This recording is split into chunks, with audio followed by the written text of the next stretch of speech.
আসসালামু আলাইকুম। দর্শক, আশা করি সবাই ভালো আছেন। মেডিকেল সায়েন্সের একটা ইম্পোর্টেন্ট সাবজেক্ট হচ্ছে physiotherapy. Physiotherapy, MBBS and dental. এই ৩ টা কোর্সই কিন্তু ultimately professional course.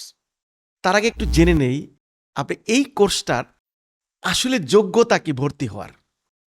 ১ SSC, ২ HSC, ২ টা মিলিয়ে আপনাকে সায়েন্স গ্রুপ থেকে পাস করতে হবে। ফিজিওথেরাপি হচ্ছে চিকিৎসা বিজ্ঞানের একটা বিশাল অংশ।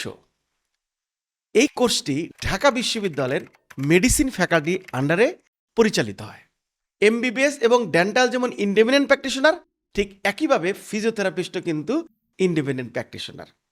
তো দর্শক, এখন চলুন, আপনি ফিজিওথেরাপিতে পড়ালেখা করলেন, তারপরে আপনার কর্মক্ষেত্র কোথায় হবে? আমরা ২ টা ভাগে ভাগ করতে পারি। একটা ন্যাশনাল মানে বাংলাদেশ, আর একটা ইন্টারন্যাশনাল।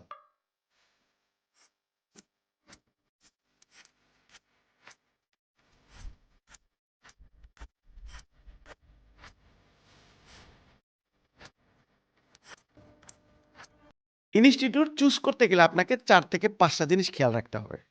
সেই ইনস্টিটিউটের ফ্যাকাল্টি মেম্বার, পড়াশোনা, পোস্ট গ্র্যাজুয়েশন আছে কিনা, ২ নাম্বার ল্যাবগুলা কীরকম, ৩ নাম্বার নিজস্ব হসপিটাল আছে কিনা যেখানে ক্লিনিক্যাল প্লেসমেন্ট করতে পারবে, ৪ নাম্বার আন্তর্জাতিকভাবে ওই প্রতিষ্ঠানের রিলেশনশিপ কীরকম। আপনি তাহলে কোথায় পড়বেন দর্শক? এরকম একটা ইনস্টিটিউট অগ্রণী college of physiotherapy and health science হতে পারে আপনার জন্য বেস্ট অপশন।